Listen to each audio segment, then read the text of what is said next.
सर्वशक्तिमान परमेश्वर के वचनों के पाठों का संग्रह।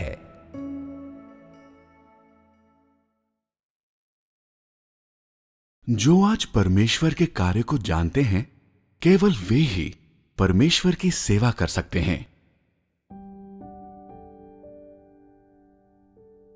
परमेश्वर की गवाही देने के लिए और बड़े लाल अजगर को शर्मिंदा करने के लिए तुम्हारे पास एक नियम, एक शर्त होनी चाहिए। अपने दिल में तुम्हें परमेश्वर को प्रेम करना चाहिए और परमेश्वर के वचनों में प्रवेश करना चाहिए। यदि तू परमेश्वर के वचनों में प्रवेश नहीं करेगा तो तेरे पास शैतान को शर्मिंदा करने का कोई तरीका नहीं होगा। अपने जीवन के विकास द्वारा तुम बड़े लाल अजगर को त्यागते हो और उसका अत्यधिक तिरस्कार करते हो, और केवल तभी लाल बड़ा अजगर पूरी तरह से शर्मिंदा होगा। जितना अधिक तुम परमेश्वर के वचनों को अभ्यास में लाने के इच्छुक होगे, उतना ही अधिक परमेश्वर के प्रति तुम्हारे प्रेम का सबूत होगा और उस बड़े लाल अजगर के लिए घृणा होगी। जितना अधिक तुम परमेश्वर के वचनों का पालन करोगे, उतना ही अधिक सत्य के प्रति अभिलाषा का सबूत होगा। जो लोग परमेश्वर के वचन की लालसा नहीं करते हैं, वे बिना जीवन के होते हैं। ऐसे लोग वे हैं जो परमेश्वर के वचनों से बाहर ही रहते हैं और जो धर्म से संबंधित होते हैं। जो लोग सचमुच परमेश्वर पर विश्वास करते हैं, उन्हें परमेश्वर के वचनों की और भी अधिक गहरी समझ होती है, क्योंकि वे परमेश्वर के वचनों को खाते और पीते हैं। यदि तुम परमेश्वर के वचनों की अभिलाषा नहीं करते हो, तो तुम वास्तव में उसके वचन को खा और पी नहीं सकते हो। और यदि तुम्हें परमेश्वर के वचनों का ज्ञान नहीं है, तो तुम किसी भी प्रकार से परमेश्वर की गवाही नहीं दे सकते या उसे संतुष्ट नहीं कर सकते हो। परमेश्वर पर अपने विश्वास में तुम्हें परमेश्वर को कैसे जानना चाहिए?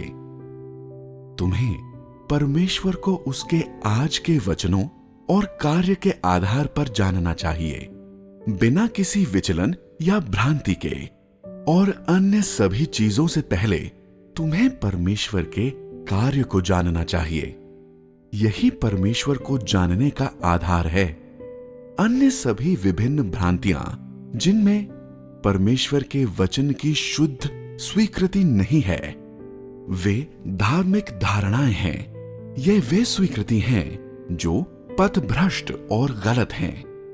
धार्मिक नेताओं की सबसे बड़ी कुशलता यह है कि वे अतीत में स्वीकृत परमेश्वर के वचनों को लेकर आते हैं और परमेश्वर के आज के वचनों के विरुद्ध उनकी जांच की जाती है।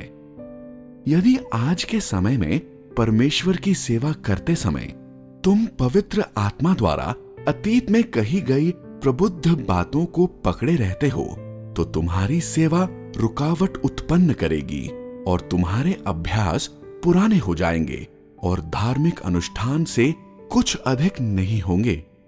यदि तुम मानते हो कि जो परमेश्वर की सेवा करते हैं, उनकी बाहरी प्रकृति विनम्र और धैर्यवान होनी चाहिए, और यदि तुम आज इस प्रकार की जानकारी को अभ्यास में लाते हो, तो ऐसा ज्ञान धार्मिक अवधारणा है और इस प्रकार का अभ्यास एक पाखंडी कार्य बन गया है।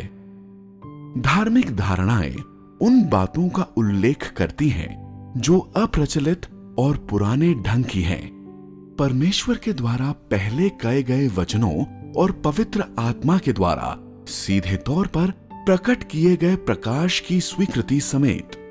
और यदि वे आज अभ्यास में लाए जाते हैं, तो वे परमेश्वर के कार्य में बाधा उत्पन्न करते हैं और मनुष्य को कोई भी लाभ प्रदान नहीं करते हैं। यदि मनुष्य अपने भीतर की उन बातों को शुद्ध नहीं कर पाता है जो धार्मिक धारणाओं से आती हैं, तो वे मनुष्यों द्वारा परमेश्वर की सेवकाई में बहुत बड़ी बाधा बन जाएंगे। लोग धार्मिक धारणाओं के साथ पवित्र आत्मा के कार्यों के साथ किसी भी प्रकार से कदम नहीं मिला सकते हैं। वे एक फिर 2 कदम पीछे हो जाएंगे, क्योंकि ये धार्मिक धारणाएं मनुष्य को असाधारण रूप से आत्मतुष्ट और घमंडी बना देती हैं। परमेश्वर अतीत में की गई बातों और किए गए कार्यों की ललक महसूस नहीं करता है। यदि कुछ अप्रचलित हो गया है तो वह उसे समाप्त कर देता है। निश्चय ही तुम अपनी धारणाओं को त्यागने में सक्षम हो। यदि तुम परमेश्वर के पूर्व में कहे गए वचनों पर बने रहते हो, तो क्या वे यह सिद्ध करते हैं कि तुम परमेश्वर के कार्य को जानते हो? यदि तुम पवित्र आत्मा की ज्योति को आज स्वीकार करने में असमर्थ हो और उसके बजाय अतीत की ज्योति से चिपके रहते हो, तो क्या यह सिद्ध कर सकता है कि तुम परमेश्वर के नक्शे कदम पर चलते हो? क्या तुम अभी भी धार्मिक धारणाओं को छोड़ पाने में असमर्थ हो? यदि यह मामला है तो तुम परमेश्वर का विरोध करने वाले बन जाओगे। यदि मनुष्य धार्मिक धारणाओं को छोड़ दे तो वह आज परमेश्वर के वचनों और उसके कार्य को मापने के लिए अपने दिमाग का इस्तेमाल नहीं करेगा और उसके बजाय सीधे अनुसरण करेगा। भले ही परमेश्वर का आज का कार्य साफ तौर पर अतीत से अलग है, तुम अतीत के विचारों का त्याग कर पाते हो और आज सीधे तौर पर परमेश्वर के वचनों को पालन कर पाते हो। यदि तुम इस प्रकार के ज्ञान के योग्य हो कि तुम आज परमेश्वर के कार्य को सबसे मुख्य स्थान देते हो, भले ही उसने अतीत में किसी भी तरह से कार्य किया हो, तो तुम एक ऐसे व्यक्ति होगे जो अपनी अवधारणाओं को छोड़ चुका है, जो परमेश्वर का आज्ञा पालन करता है और जो परमेश्वर का कार्य और वचनों का पालन करने में सक्षम है और परमेश्वर के पद चिन्हों का अनुसरण करता है। इस तरह तुम ऐसे व्यक्ति होगे जो सचमुच परमेश्वर का आज्ञा पालन करता है। तुम परमेश्वर के कार्य का विश्लेषण या अध्ययन नहीं करते हो। यह कुछ ऐसा है कि मानो परमेश्वर अपने अतीत के कार्य को भूल गया है और तुम भी उसे भूल गए हो। वर्तमान ही वर्तमान है और अतीत बीता हुआ कल हो गया है। और चूंकि आज परमेश्वर ने जो कुछ अतीत में किया उसे अलग कर दिया है, इसलिए तुम्हें भी उसमें बसे नहीं रहना चाहिए। केवल तभी तुम वैसे व्यक्ति बन पाओगे जो परमेश्वर का पूरी तरह से आज्ञा पालन करता है और जिसने अपनी धार्मिक धारणाओं को पूरी तरह से त्याग दिया है। क्योंकि परमेश्वर के कार्य में हमेशा नई नई प्रगति होती है, इसलिए यहां पर नया कार्य है और इसलिए अप्रचलित और पुराना कार्य भी है। यह पुराना और नया कार्य परस्पर विरोधी नहीं है, बल्कि एक दूसरे के पूरक हैं। प्रत्येक कदम पिछले के बाद आता है। क्योंकि नया कार्य हो रहा है, इसलिए पुरानी चीजें निसंदेह समाप्त कर देनी चाहिए।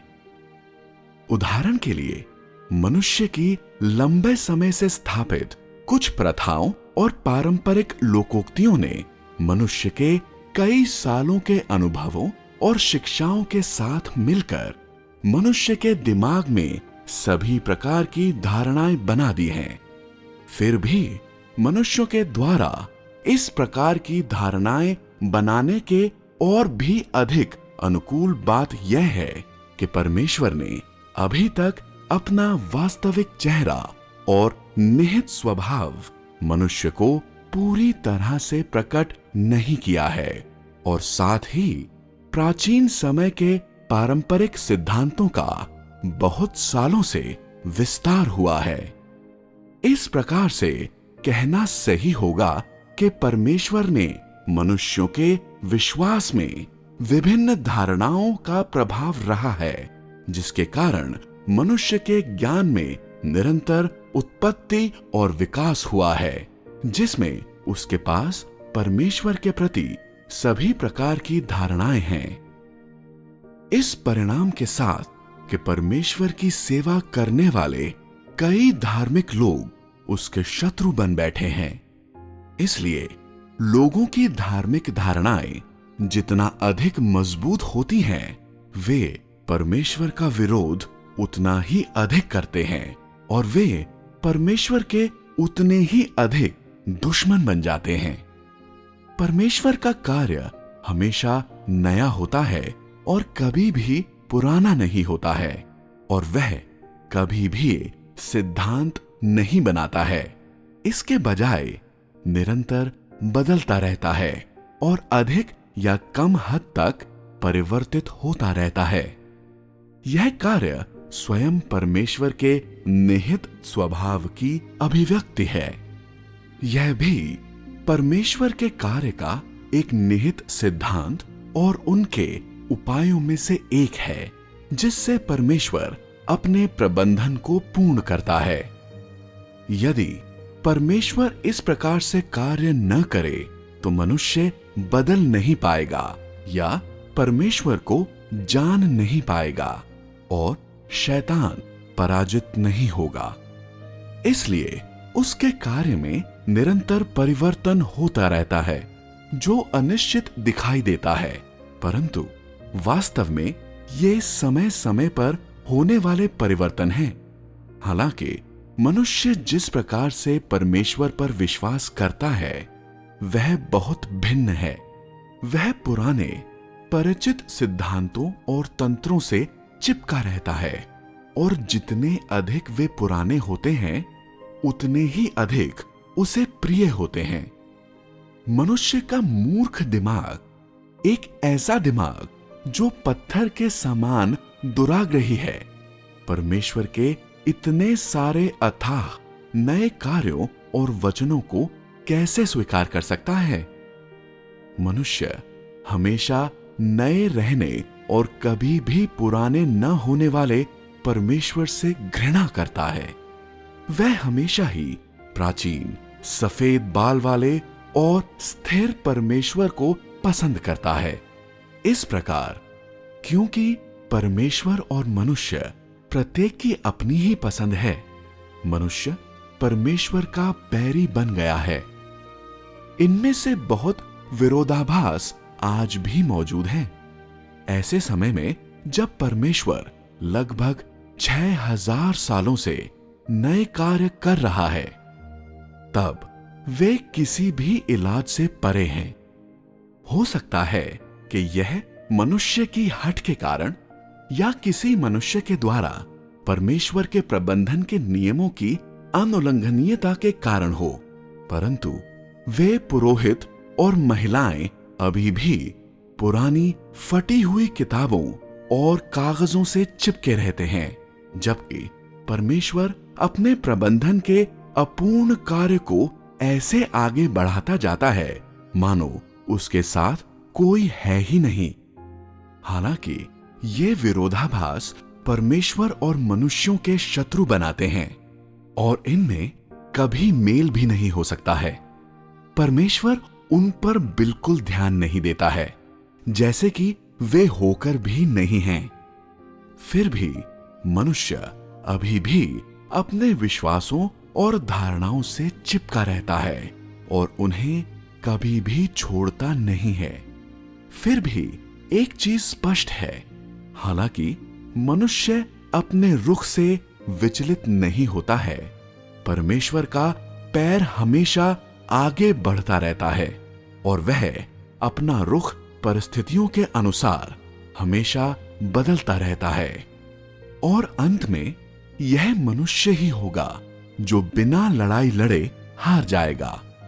परमेश्वर इस समय अपने हरा दिए गए दुश्मनों का सबसे बड़ा शत्रु है और मानव जाति में जो हार गए हैं और वे जो अभी भी हारने के लिए बचे हैं, उनके मध्य विजेता भी है।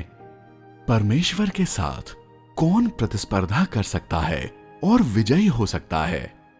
मनुष्य की धारणाएं परमेश्वर से आती हुई प्रतीत होती हैं, क्योंकि उनमें से कई परमेश्वर के कार्यों के द्वारा ही उत्पन्न हुई हैं। फिर भी परमेश्वर इस कारण से मनुष्यों को नहीं क्षमा करता है।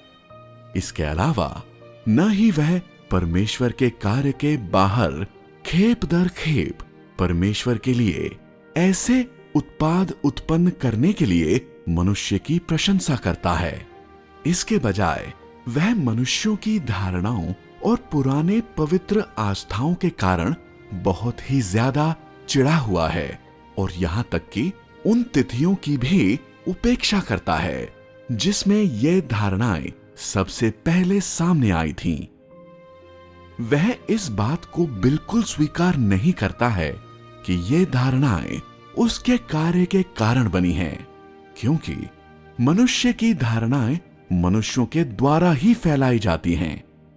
उनके स्रोत मनुष्यों के विचार और दिमाग हैं, परमेश्वर नहीं है बल्कि शैतान है।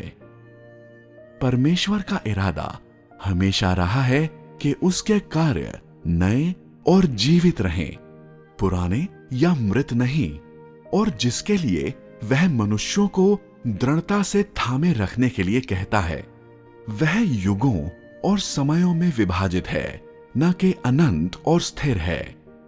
यह इसलिए क्योंकि वह परमेश्वर है जो मनुष्य को जीवित और नया बनने के लिए योग्य बनाता है, बजाय शैतान के जो मनुष्य को मृत और पुराना बने रहने देना चाहता है। क्या तुम सब अभी भी यह नहीं समझते हो?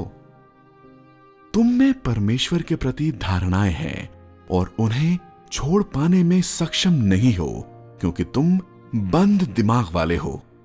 यह इसलिए नहीं है कि परमेश्वर के कार्य में बहुत कम बोध है, या इसलिए कि परमेश्वर का कार्य बहुत ही अमानवीय है। इसके अलावा न ही यह इसलिए है कि परमेश्वर अपने कर्तव्यों के प्रति हमेशा बेपरवाह रहता है।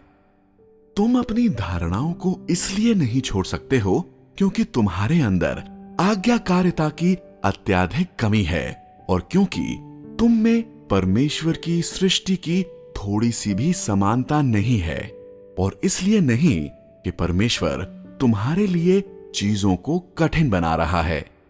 यह सब कुछ तुम्हारे ही कारण हुआ है और इसका परमेश्वर के साथ कोई भी संबंध नहीं है।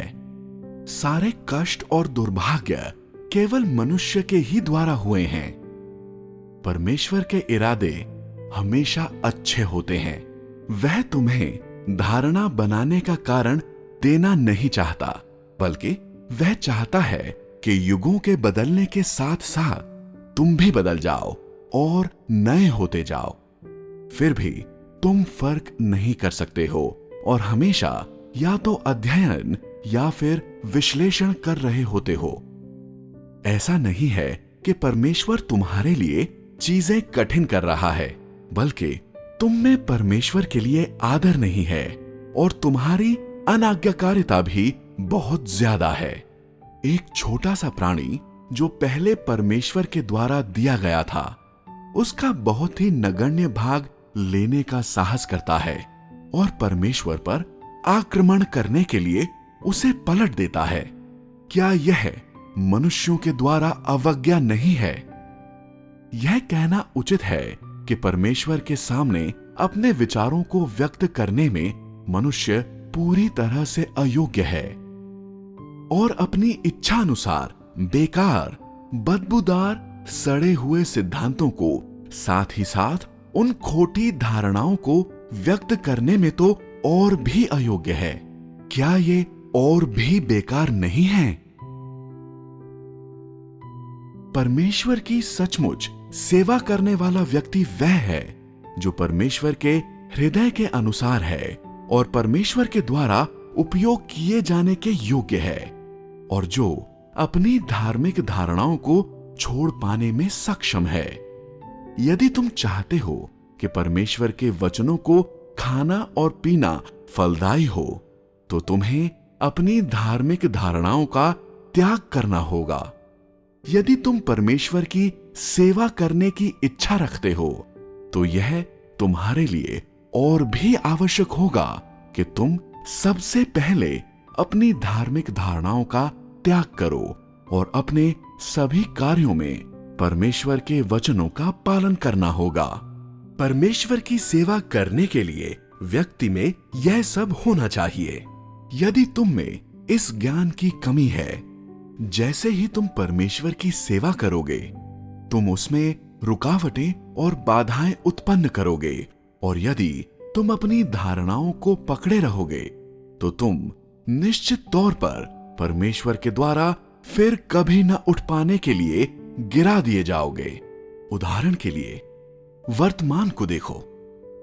आज के बहुत सारे कथन और कार्य बाइबल के अनुसार नहीं हैं और परमेश्वर के द्वारा पूर्व में किए गए कार्य के साथ भी असंगत हैं। और यदि आज्ञा मानने की इच्छा तुम्हारे अंदर नहीं है, तो किसी भी समय तुम्हारा पतन हो सकता है। यदि तुम परमेश्वर की इच्छा के अनुरूप कार्य करना चाहते हो, तो तुम्हें सबसे पहले अपनी धार्मिक धारणाओं का त्याग करना होगा और अपने विचारों को ठीक करना होगा। भविष्य में कही जाने वाली बहुत सारी बातें अतीत में कही गई बातों से असंगत होगी, और यदि अब तुम में आज्ञा पालन की इच्छा की कमी होगी, तो तुम अपने सामने आने वाले मार्ग पर चल नहीं पाओगे। यदि परमेश्वर के कार्य करने का कोई एक तरीका तुम्हारे भीतर जड़ जमा लेता है और तुम उसे कभी छोड़ते नहीं हो, तो यह तरीका तुम्हारी धार्मिक धारणा बन जाएगा। यदि परमेश्वर क्या है ने तुम्हारे भीतर जड़ जमा लिया है, तो तुमने सत्य को प्राप्त कर लिया है। और यदि परमेश्वर के वचन और सत्य तुम्हारा जीवन बनने के योग्य हैं, तो तुम्हारे भीतर परमेश्वर के बारे में धारणाएं अब और नहीं होंगी। जो कोई परमेश्वर के बारे में सही ज्ञान रखता है, उसमें कोई भी धारणाएं नहीं होगी और वह सिद्धांतों का पालन नहीं करेगा। इन प्रश्नों को पूछकर अपने आप को जगाओ। पहला, क्या तुम्हारा भीतर का ज्ञान परमेश्वर की सेवकाई करने में विघ्न डालता है? दूसरा, तुम्हारे दैनिक जीवन में कितनी धार्मिक प्रथाएं हैं? यदि तुम मात्र भक्ति का रूप दिखा पाते हो, तो क्या इसका अर्थ यह है कि तुम्हारा जीवन विकसित और परिपक्व हो गया है? तीसरा, जब तुम परमेश्वर के वचन खाते और पीते हो, क्या तुम अपनी धार्मिक धारणाओं का त्याग कर पाते हो? चौथा, जब तुम प्रार्थना करते हो, तो क्या धार्मिक अनुष्ठानों से दूर हो पाते हो? पांचवा, क्या तुम परमेश्वर के द्वारा उपयोग में लाने के योग्य हो? छठा, तुम्हारे परमेश्वर के ज्ञान में कितनी धार्मिक धारणाएं हैं?